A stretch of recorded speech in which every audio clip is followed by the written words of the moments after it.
Hello, Edmondson families. We are thrilled that we will be welcoming students back into the building for in-person learning. I was thinking the other day that I have been attending school for 47 years, 17 of those years as a student in public schools and college, and 30 of those years as a public school educator. And never before have I prepared for school, either as a student or an educator, in the way that we are preparing for students to return this school year. Because school will look and feel quite different, we are preparing this video to help students and families envision what our school reality is for this year. We already know since last March that our successes truly do depend on an incredible amount of collaboration between students, families, and staff.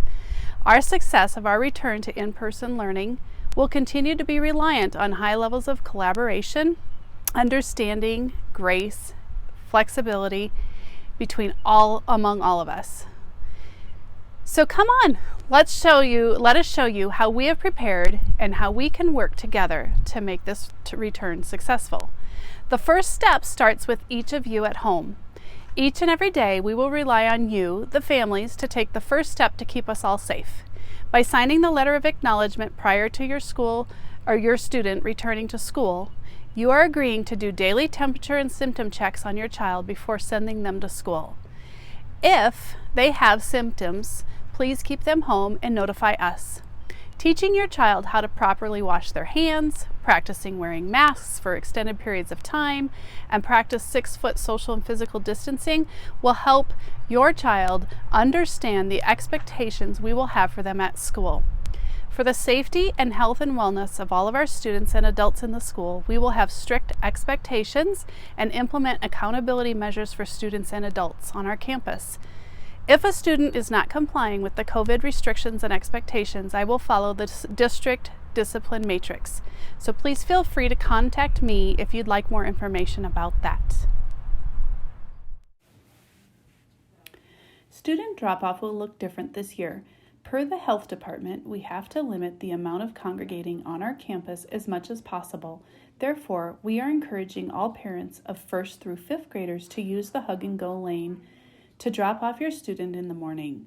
We completely understand if kindergarten parents prefer to walk your student to the classroom door, especially until they understand the routine. Per state order, when you are on campus, please wear a mask and stay 6 feet away from people who are not your family members and leave the campus as soon as the drop-off is complete. Parents will not be allowed inside the building. We'd also like to remind you that the bus lane is not a drop-off lane and needs to remain open at all times.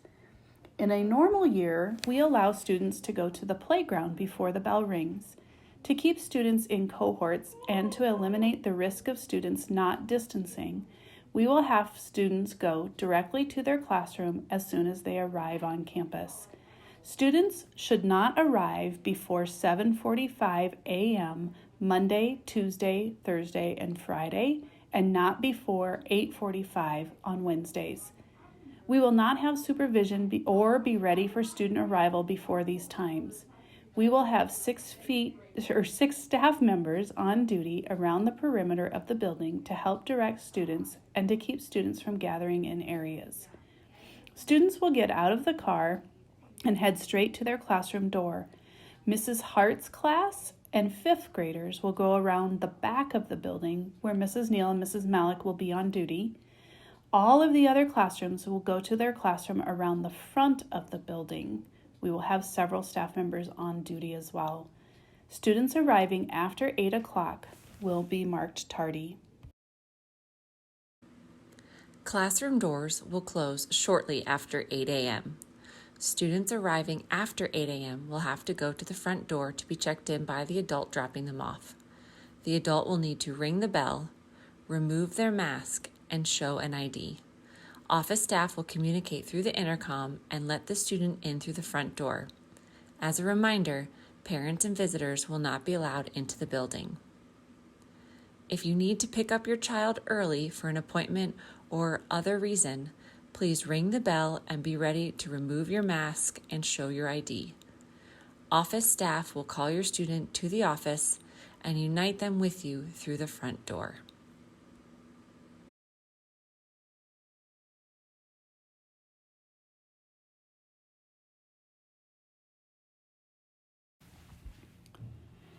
When students arrive at the classroom door, they will be greeted by their classroom teacher. Upon entering the classroom, students will put their belongings at their desk. Student belongings will all be kept in their own space and not stored in a common space. After putting their belongings away, students will immediately wash their hands with soap and water. Breakfast will be served in the classroom for students choosing to eat at school. Weather permitting, classes may eat outside. After eating, students will assist in cleaning their desks and washing hands again. From 8 o'clock to 8:30, we will continue our tradition of starting the day with a soft start, including social emotional learning and in-focus lessons. Our classrooms look different in this environment as well. We have removed much of the extra furniture and bookshelves to allow for maximum use of space.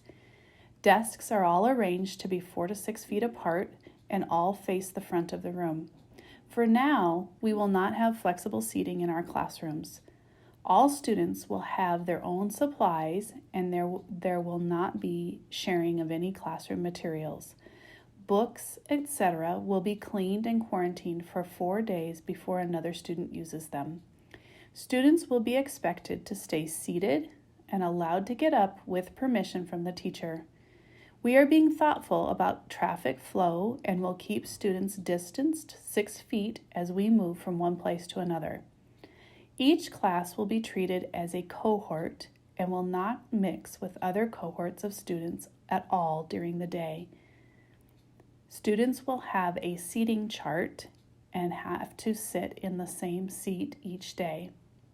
Students will wash hands regularly throughout the day, before and after eating, before and after recesses, after sneezing or blowing their noses.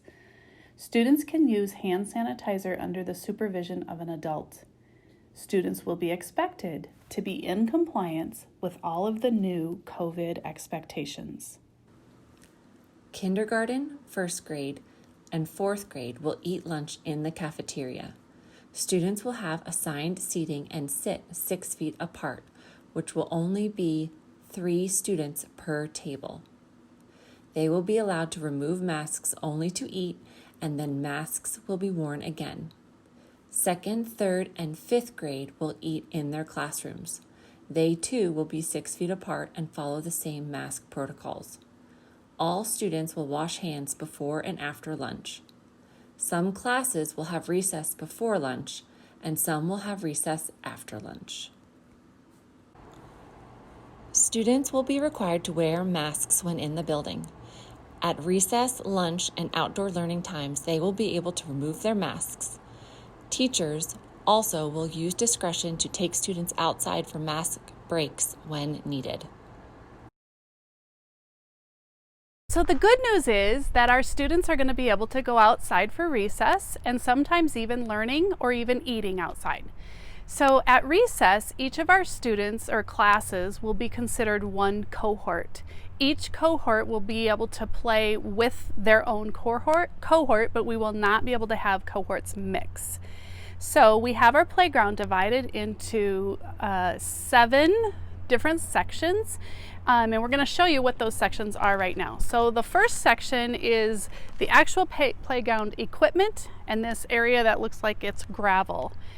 In order to play on the equipment, our students will have to wash hands before they go outside for recess, and all students will have to wash hands when they come back inside from recess. A couple of other areas that we have that will be sectioned off is out in the far field by the baseball backstops. We'll divide that into 2 different sections. The blacktop right in front of me will also be a section. The track itself, which we're super excited about, will be a section that students can play on.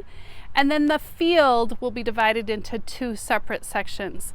So students will still have large areas to play, and they will rotate on a daily basis. So every day they'll be assigned to one particular area on the playground, and they'll get to play there all day, and the next day they'll have a new area, and they'll keep rotating, so they'll have lots of different opportunities at recess. Students will have access to multiple restroom breaks each day. Kindergarten will participate in 4 bathroom breaks, and 1st through 5th will participate in 3 bathroom breaks.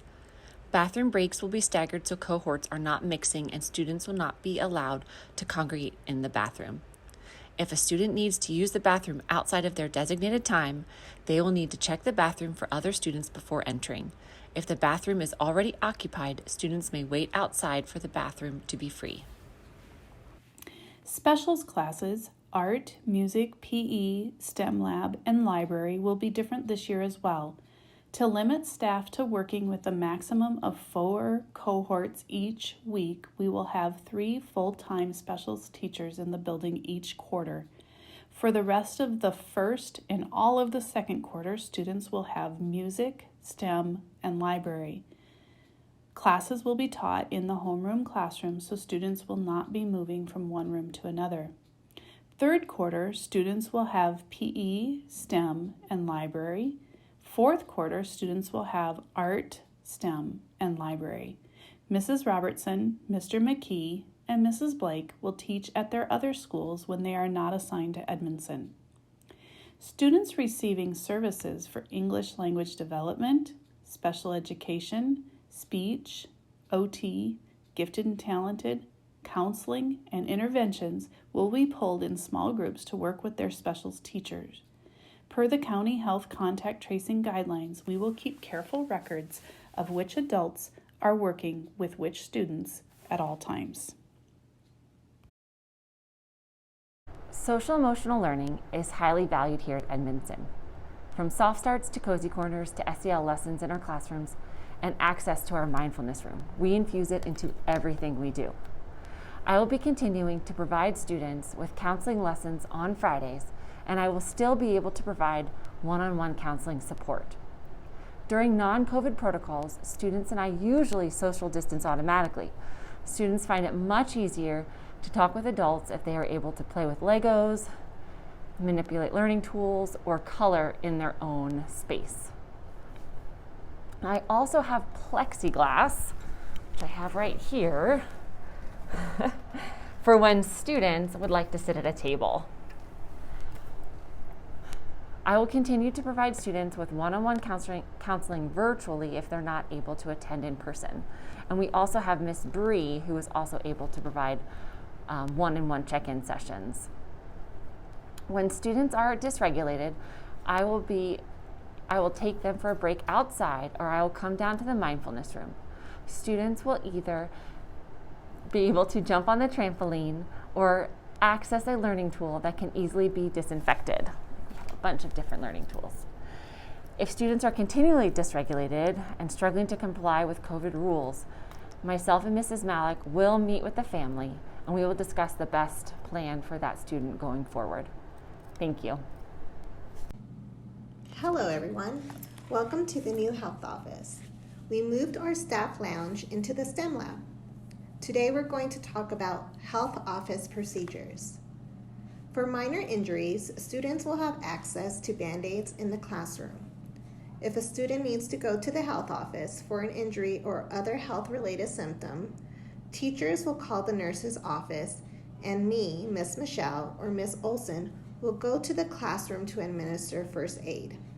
If a student has any of the COVID symptoms, feeling feverish, having chills or a temperature of 100.4 or higher, new or unexplained persistent cough, shortness of breath, difficulty breathing, loss of taste or smell, fatigue, muscle aches, headache, sore throat, nausea or vomiting, diarrhea, runny nose, or congestion. Per the health department, they will be sent home. Students may return to school if they have an alternative diagnosis and treatment from a doctor. For example, allergies, strep throat, etc. Or they have a negative COVID test. Without one of those, students may be quarantined for up to 14 days. Also, per health department guidelines, we have an isolation room and a regular health office. In the event someone displays symptoms, they remain in the isolation room until they can be picked up by a parent or guardian. If there is an exposure or positive case, we will work with a contact tracer from the Larimer County Department of Health and Environment to work through each individual case with us. There may be situations that require us to quarantine a class, a grade level or two, or even the entire school. As always, if you have any questions or concerns, feel free to reach out. We will do a staggered dismissal so we have fewer people in a group on campus. Students riding the bus will be dismissed to load buses first, starting at 3:05. Students walking home will be dismissed at 3:07. Finally, students being picked up will be dismissed at 3:10. Many staff will be on duty to supervise dismissal. We encourage you to limit coming onto the campus and arrange for a regular meeting spot so your child can quickly find you. We ask that you leave campus as soon as possible once you are united with your child. How can you help your child prepare for the return to school? Practice washing hands at home for 20 seconds. Practice wearing masks for extended periods of time. And practice social distancing.